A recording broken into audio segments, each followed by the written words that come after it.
Assalamualaikum warahmatullahi wabarakatuh.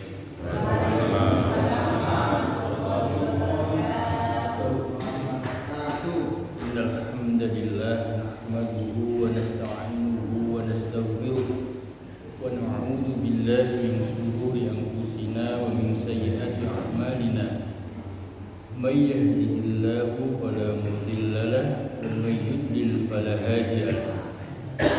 أشهد أن لا إله إلا الله وحده لا شريك له وأشهد أن محمدا عبده ورسوله لا نبي بعده اللهم صل وسلم وبارك على هذا النبي الكريم محمد وعلى آله وصحبه أجمعين أما بعد. Bapak-bapak dan ibu sekalian yang insyaallah senantiasa dimuliakan oleh Allah. Alhamdulillah, bersyukur kepada Allah atas segala limpahan rahmat, karunia dan hidayahnya sehingga kita bisa melaksanakan sholat maghrib berjamaah, kemudian kita lanjutkan dengan kajian kitab Minhajul Qasidin. Mudah-mudahan seluruh apa yang kita lakukan dalam rangka mencari ridha Allah dicatat oleh Allah sebagai amal yang soleh. Amin. Bapak-bapak sehat? Subhanallah. Ibu sehat ya? Senang sekali kita berbahagia ya.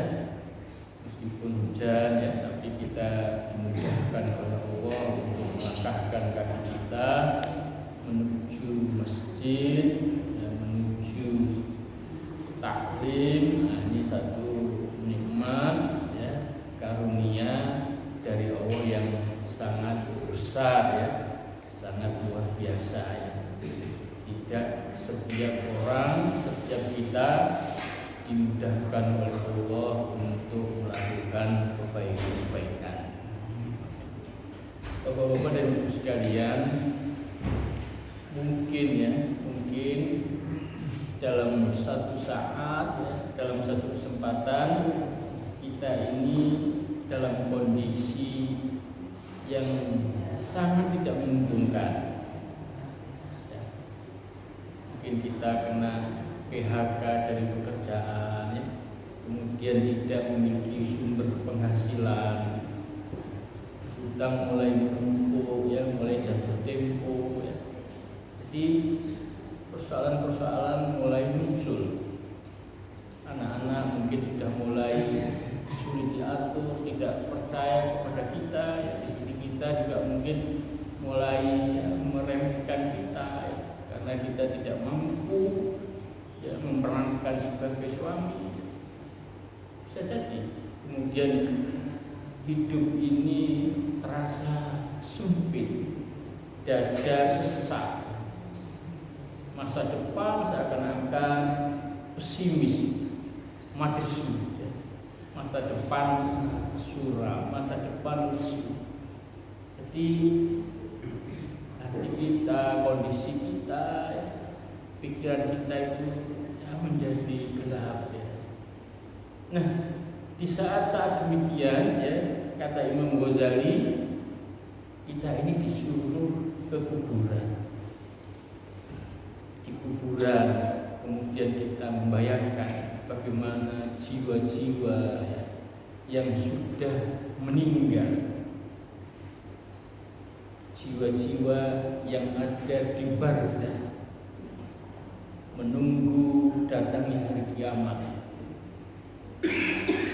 Ratusan juta, bahkan mungkin miliaran seluruh jiwa yang ada di tanah, di kuburan tersebut seluruh dunia. Sementara mereka itu sangat berharap agar bisa dikembalikan lagi untuk hidup meskipun sejenak. Mereka menginginkan itu, tetapi mereka tidak bisa. Kenapa mereka ingin dikembalikan untuk hidup kembali meskipun sejenak? Mereka ingin menyempurnakan imannya, menyempurnakan ibadahnya, memperbanyak bekalnya untuk menghadap kepada Allah. Sementara kita ini masih hidup. Artinya apa? Hidup ini rizki yang mulia, rizki yang utama. Karena dengan kehidupan ini kita kemudian bisa bertaubat, bisa beribadah, bisa beramal, bisa melakukan kebaikan. Rizki yang kita miliki yang berupa kehidupan itu, inilah rizki yang diharapkan oleh mereka-mereka yang hidup dan yang mati. Sementara kita masih memiliki. Nah, ini hendaknya menjadikan kita dalam kondisi apapun tetap bisa mensyukuri dan bersyukur karena kita masih diberi kehidupan. Suatu rezeki yang diinginkan oleh jutaan bahkan mungkin miliaran orang-orang yang sudah meninggal. Saudara sekalian, bersyukur ini adalah jalan pintas menuju kebahagiaan. Apapun kondisi kita saat ini ya, tapi kalau kita bersyukur, insya Allah akan bahagia. Tapi sebanyak apapun ya, harta, kemuliaan, popularitas, jabatan, kekuasaan, tapi kalau kita tidak bersyukur, sama saja tidak bisa menghadirkan kebahagiaan. Kalau bisa duduk-duduk santai-santai, sambil ngobrol ini ya, terus kemudian apa menang camilan ini kan luar biasa. Kata teman-teman itu ngene ae wis enak. Nah, karena kadang-kadang karena banyak kawan-kawan yang rokok itu kopi, rokok, tapi saya lihat ini banyak yang nggak rokok. Ini aja wis enak. Jadi untuk bahagia itu memang sederhana, ya. Tidak harus mahal, ya. Tidak harus mewah. Yang penting apa? Bersyukur. Bisa gowes itu luar biasa banget sih ya.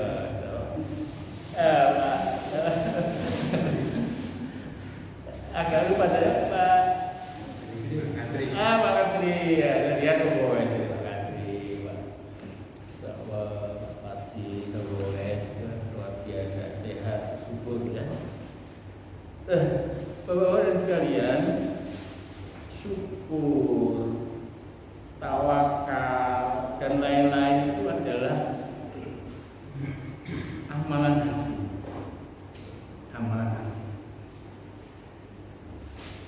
Dan hati ini menjadi perhatian Allah.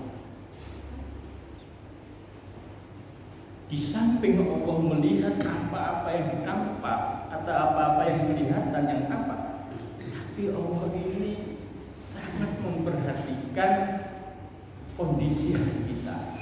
Ini persoalan. Malaikat Raqib Atid, ya, mereka ini tidak tahu bagaimana orientasi, bagaimana niat, ya, bagaimana tujuan yang tersembunyi dari amal-amal yang kita lakukan, itu tidak tahu. Dia atau mereka telah mencatat si A sholat jamaah, si B membaca Al-Quran, si C berzikir, si D itu berinfak. Nah, ini dicatat.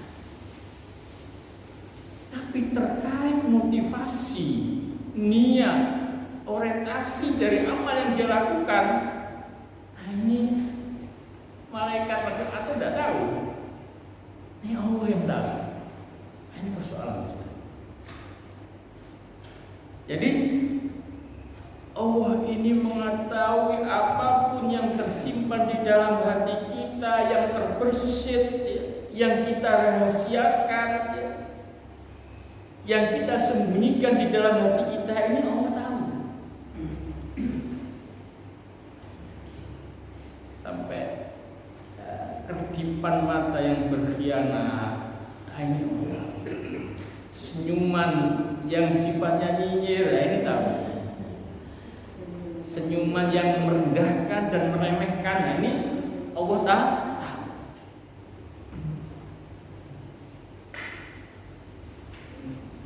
Senyum tapi sini saya Allah tak tahu ya. Ini persoalan ya, betul ini persoalan. Ini penting. Karena Allah, karena apa? Wallahu ya'lamu ma fi qulubikum. Dan Allah mengetahui apa yang tersimpan di dalam hatimu.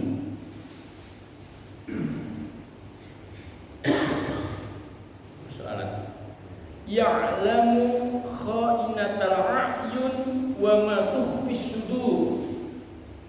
Dia Allah yang mengetahui pandangan mata yang berkhianat dan apa yang disembunyikan ya di dalam hati kita, di dalam dada kita, itu Allah tahu.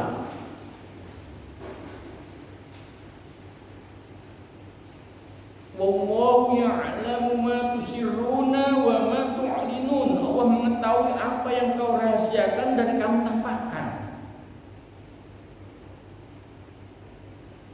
Wallahu ya'lamu ma tubduna wa ma taktumun. Intinya Allah ini mengetahui semua yang kita tampakkan dan semua yang kita lahirkan dan semua yang kita sembunyikan. Sehingga teman-teman sekalian, membersihkan, mensucikan hati kita ya dari niat-niat yang tidak baik, dari niat-niat yang curang, ya, dari niat-niat dengki, riya, iri, menjadi sangat.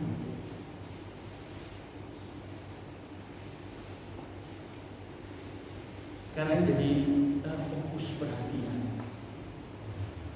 Jangan sampai kemudian amal-amal yang kita lakukan dan kita merasakan bahwa amal-amal yang kita lakukan itu banyak, tapi di hadapan Allah tidak ada nilainya. Karena apa? Karena orientasinya, karena niatnya, karena tujuannya salah. Orientasinya, tujuannya, niatnya bukan karena Allah. Nah, ini yang menurut saya harus menjadi fokus kita, khususnya di dalam kajian tazkiyatun nafsi ini, pensucian jiwa ini. Ini harus kita ulang-ulang dan seterusnya. Apa? Karena memang ini penting, ini pangkal. Karena kebersihan hati ini adalah pangkal kesuksesan kehidupan kita di akhir. Yauma la yanfa'u malun wala banun illa man atallaha biqalbin salim. Pada hari itu tidak bermanfaat, tidak ada gunanya harta benda yang kita miliki, pengikut anak-anak yang kita miliki, kecuali orang-orang yang menghadap kepada Allah dengan hati yang bersih. Ini sehingga kajian terkait dengan tazkiyatun nafsi ini harus menjadi prioritas. Membersihkan, mensucikan, melatih hati. Nah, ini harus terus-menerus kita lakukan supaya saat menghadap kepada Allah ini betul-betul hati kita ini bersih. Bapak-bapak dan ibu sekalian, nah kita akan melanjutkan ya di dalam kajian tazkiyah ini bab berikutnya, yaitu babun fil haqdi wal hasad. Bab terkait dengan masalah hasad dan dengki.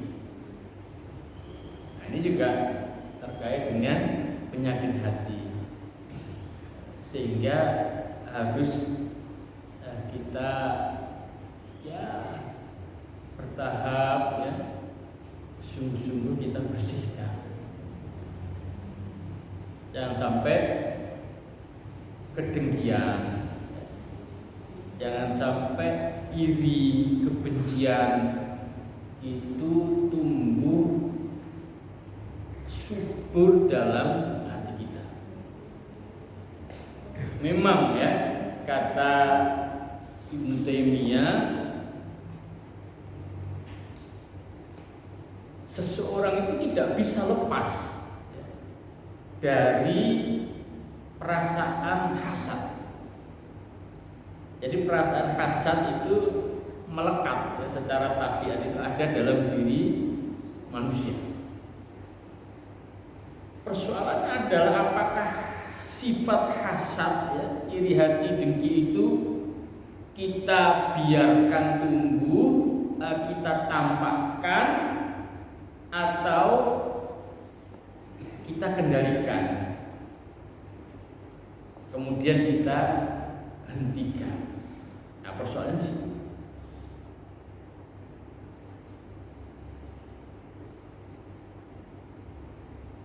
karena amarah yang tidak bisa dipendam, amarah yang tidak bisa dikendalikan atau dilampiaskan, biasanya itu melahirkan dendam, melahirkan kebencian, melahirkan hasad. Mohon maaf, ada teleponnya. Ya, Ustaz? Iya. Wah, ini pas sedang isi kajian jadi tak berhentikan sebentar. Ya. Ini sebentar.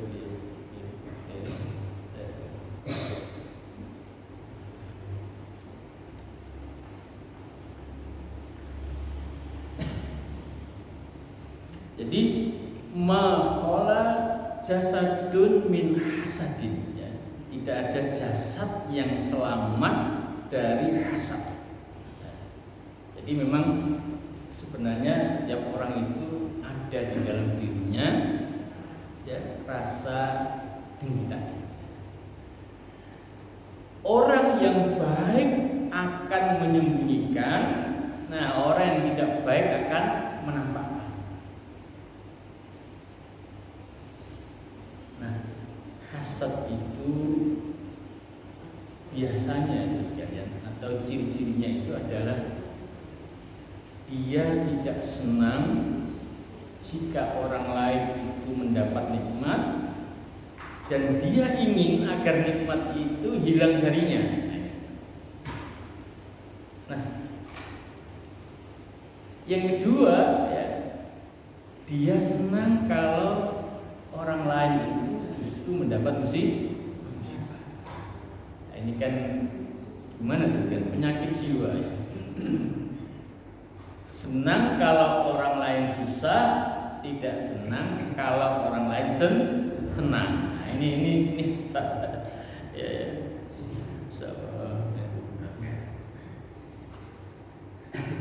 Nah, ini yang terjadi pada iblis. Dia hasad pada Nabi Adam sehingga dia dilaknat oleh Allah. Ini juga yang terjadi pada Qabil kepada Habil. Ya, ini juga karena hasad, karena dengki. Nah, ini dengki dan hasad yang diikuti dan ditampakkan. Tapi kalau kita misalnya gak seneng dia dapat nikmat, tapi kemudian kita kembalikan, oh ya ini sudah takdirnya Allah, mungkin ini sudah bahagianya dia, kemudian kita jadi ridho ya, dengan takdir Allah, dengan pembagian Allah. Nah, akhirnya hati kita yang terhibur. Ini orang yang baik akan mengendalikan seperti itu. Ya.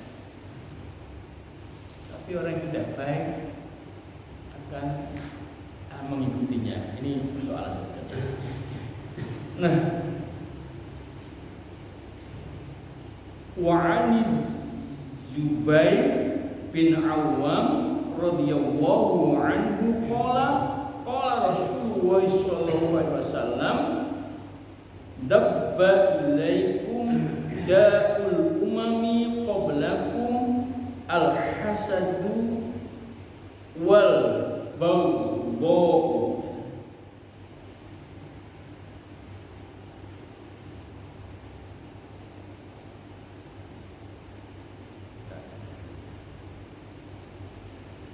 Penyakit umat-umat sebelum kalian telah menyusup kepada kalian, yaitu hasad dan kebencian. Nah, ini penyakit-penyakit yang memang sudah terjadi dan menyusup pada umat-umat yang sebelum kita itu tadi, hasad dan kebencian. Termasuk kebencian dan hasadnya saudara-saudaranya Yusuf dan Bunyamin, anaknya Yakub. Karena kebenciannya, karena hasadnya ya, sehingga berusaha untuk membunuh Nabi Yusuf, dimasukkan ke dalam sumur. Ini sekali. Jadi memang penyakit hasad, dengki ini berbahaya. Kebencian itu berbahaya. Dan biasanya memang ya hasad ini atau iri dengki ini terjadi pada orang-orang yang satu profesi, ya begitu. Ya guru sama guru gitu ya, ustadz sama ustadz, kiai sama kiai. Jadi jangan dikira ya kalau ustadz, kalau ulama atau kiai itu tidak ada perasaan iri hati dan dengki. Itu ada juga. Dokter kalau dokter tidak ada, mungkin dokter kalau tukang parkir itu tidak ada. Misalnya dokter datang di rumah sakit, parkir mobil, terus tukang parkirnya iri sama dokternya. Tidak, biasanya ya tukang parkir sama tukang parkir karena royokan apa? Royokan lahan parkir. Tidak, ya, mungkin ada, bukan hasad, keinginan menarik dari dokter mungkin begitu, tapi bukan sampai hasad harus kemudian tadi ya eker-ekeran. Ya itu tidak bisa jadi. Waduh, ini pondoknya muridnya akeh, semua yang datang kok dia pondokku sepi ya. Itu bisa jadi. Ustaz mungkin masalah tanggapan ya. Undangannya kok akeh ya, bisa jadi. Ya, itu iri hati dan dengki. Jadi persoalannya seperti ya. Nah, wa'lam anna Allah Ta'ala idza an'ama 'ala akhika ni'matan falaka fiha halatani. Ketahuilah ya, sesungguhnya Allah jika memberikan nikmat kepada saudaramu ya, kepada sahabat kita ya, satu nikmat, maka pada diri kita itu biasanya ada dua kondisi. Falaka fiha halatani. Ada dua kondisi dalam mensikapi saudara kita yang diberikan nikmat. Ahaduhuma atau ihdahuma, salah satunya adalah antakroha tilkan ni'mata wa tuhibba zawalaha fahadha huwa al-hasad. Nah, salah satu kondisi ketika kita melihat saudara kita mendapat nikmat itu adalah kita tidak suka ya, atas nikmat yang diberikan kepada saudara kita oleh Allah itu, dan kita menginginkan agar nikmat itu hilang darinya. Nah, ini yang disebut dengan al-hasad. Wal halatu tsaniyah, nah, kondisi yang kedua, alla takroha wujudaha wala tuhibba zawalaha walakinnaka tashtahi li nafsika mithlaha fahadha yusamma ghiltatun. Nah, kondisi yang kedua, jenengan itu ya, maksudnya jenengan itu tidak sampai tidak suka, atau jenengan itu tetap senang dengan adanya nikmat itu ya. Dan jenengan tidak menginginkan kalau nikmat itu hilang darinya, tapi ya tumbuh muncul dalam benak jenengan ya, keinginan agar jenengan itu diberi juga nikmat semacam itu. Nah, ini tidak apa-apa. Oh iya, kapan aku iso tuku mobil kaya tomboku? Wah, itu tidak apa-apa.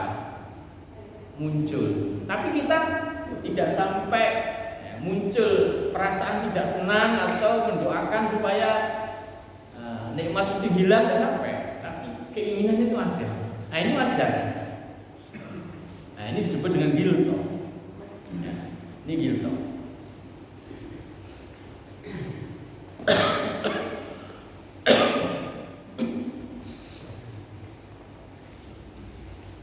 Nah, kalau hal-hal semacam ini ya teman-teman sekalian, memang ada sebuah hadis ya yang menjelaskan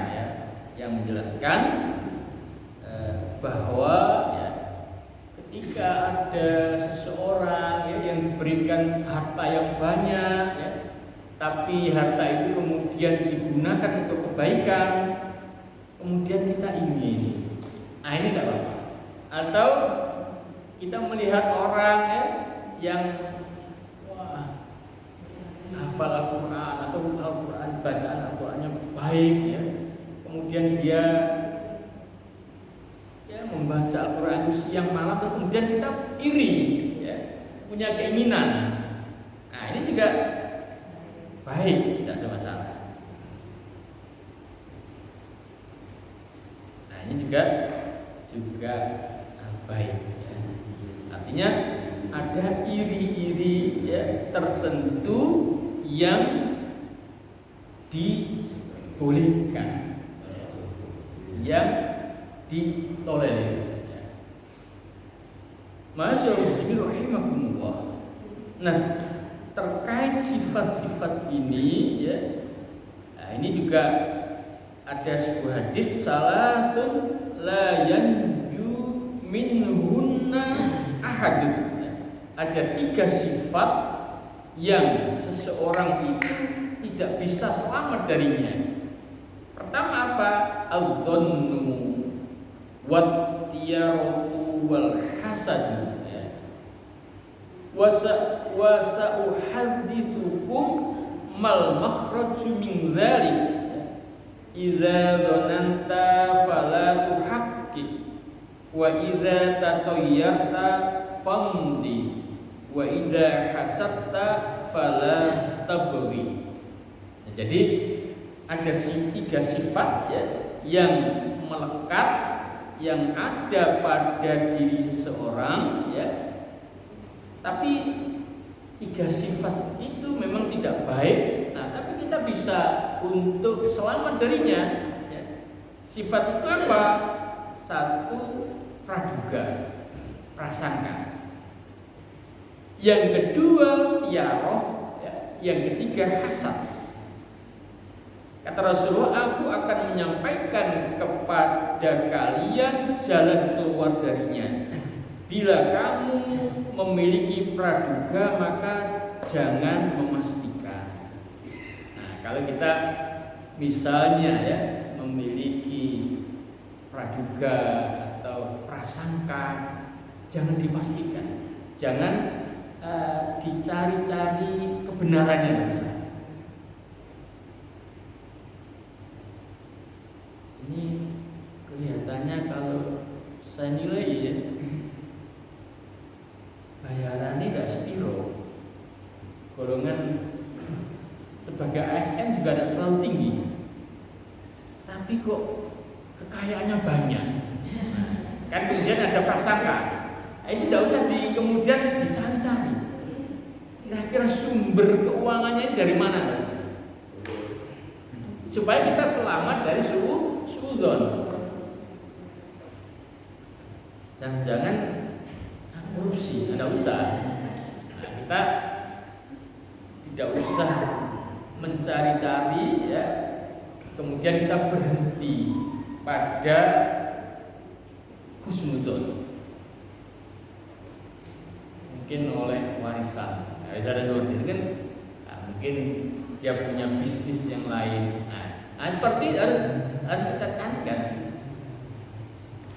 Ini salah satu. Termasuk juga sekalian ya. Bila kamu ada perasaan hasad, maka jangan berbuat zalim. Kalau kita misalnya muncul rasa iri ya kepada saudara kita, jangan sampai kemudian rasa iri itu kita ikuti ya, kita tumbuh suburkan dalam hati kita sehingga mengarah kepada perbuatan zalim. Seperti yang tadi misalnya Qabil, karena hasad tadi dituruti terus dikembangkan akhirnya sampai dia membunuh. Kalau dalam hubungan sesama kita bisa jadi rasa hasad itu kemudian kita memunculkan ya praduga-praduga yang tidak baik dan kemudian disebarluaskan, padahal praduga itu belum tentu benar. Mohon maaf kalau dulu itu misalnya ada di desa itu tetangga saya dulunya kan miskin ya, kemudian ya mungkin karena kerja keras itu kan sedikit demi sedikit dia mulai membaik ekonominya. Tapi kemudian yang isu yang muncul kemudian, oh dia duwe loyol, nah itu sugihan, duwe babi kepet, karena ada saya pernah melihat itu ada babi, ya nggak ngerti ya babi atau kucing atau kelinci ya nggak tahu. Nah, ada itu berbahaya karena hasad, karena dengki. Nah ini contoh sehingga ketika muncul perasaan ada hasad tadi, nah ini harus segera kita tutupi, harus kita kendalikan, kita sembunyikan ya, supaya tidak berkembang ya.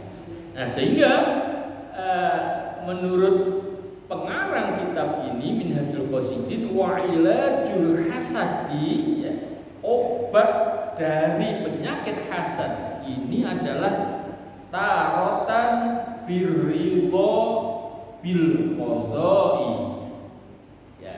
Kadang-kadang ya penyakit hasad ini harus kita obati dengan ya rasa ridho dengan takdir Allah.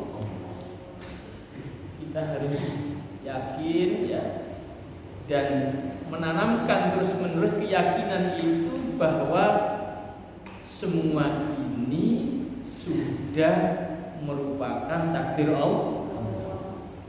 Rizki ini sudah dibagi-bagi. Si A segini, si B segitu. Nah ini ya harus kita latih terus memang. Ridho ini.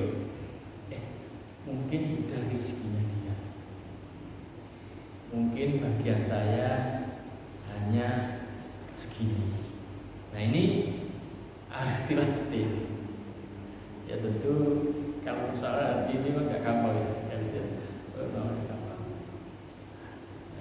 terus dilatih terus. Itu dengan ketentuan Allah. Wa taratan bizuhdi fid dunya, ya. Kadang-kadang dengan sikap zuhud terhadap persoalan dunia, mencintai secara sederhana terkait dengan persoalan dunia. Atau yang sering saya sampaikan itu men-setting, ya, titik kepuasan duniawi kita ini serendah-rendahnya. Pokoknya mangan segone atau tahu tempe kalau sambel itu sudah nikmat. Nah itu maksud saya yang dulu sering kita sampaikan yang gitu, ya, men-setting sikap kita, ya, terkait dengan titik kepuasan dunia ini serendah-rendahnya. Nah, tapi kalau persoalan akhirat harus kita setting setinggi-tingginya. Kalau bisa, ya, kita ini memohon kepada Allah surga yang tertinggi.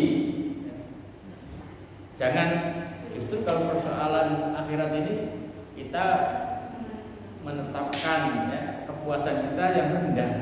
Gak apa-apa, naik perani swarga, gak apa-apa, penting mlebu swarga. Daripada neraka, kan lumayan ya perani. Kan enggak gitu. Jadi rendah. Yang penting kan mlebu swarga, masuk naik perani. Bener breset repot ya. Gak sampai di emperan itu breset, ya.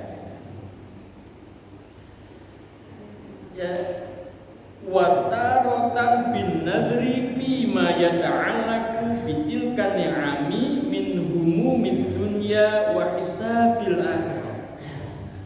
Jadi di samping sekalian, ya, kita berusaha untuk ridho dengan, ya, takdir Allah itu, kemudian kita juga membangun sikap zuhud, ya. Nah, berikutnya, kita juga melihat dan menyadari bahwa segala sesuatu nikmat yang berkaitan dengan nikmat dunia itu ini ada hubungannya dengan hisab di akhirat.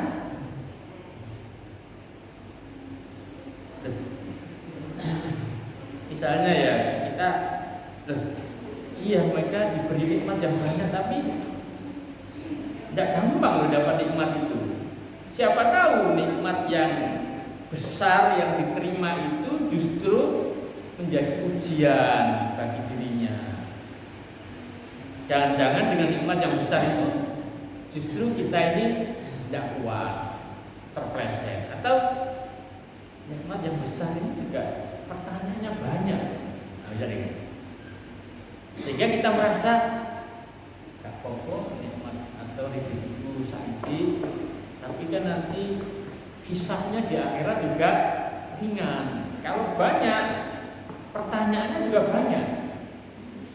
Nah ini juga untuk semacam, ya, menghibur, ya, untuk mengendalikan sifat-sifat hasad yang mungkin muncul di dalam diri kita. Bapak-bapak dan sekalian, ini ilustrasi saja, ya. Kalau kita masuk ke supermarket, ya, itu kalau belanja kita banyak, ini kita berhenti di kasirnya itu akan lama,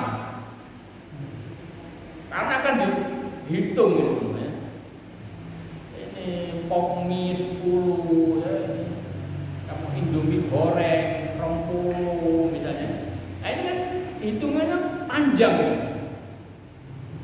Tapi kalau hanya ngambil misalnya apa, ya, satu botol Pokari, ya, cepat, nah, nanti kira-kira ilustrasinya ketika kita di dunia itu nikmat yang kita terima itu banyak, hartanya banyak, rumah, mobil, investasi, kemudian jabatan dan lain-lain, kira-kira juga isinya juga panjang. Nah, maksudnya dengan melihat semacam itu, kita ini juga tidak gampang hasad atau iri kepada hamba Allah yang lain yang diberikan nikmat yang besar.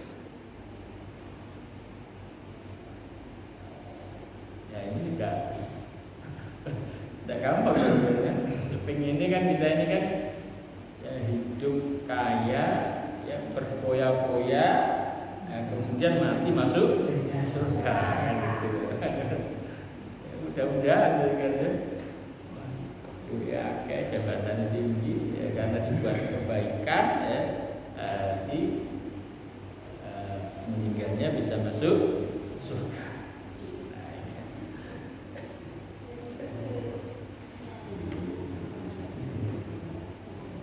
Nah, wal hasadu lahu asbabun.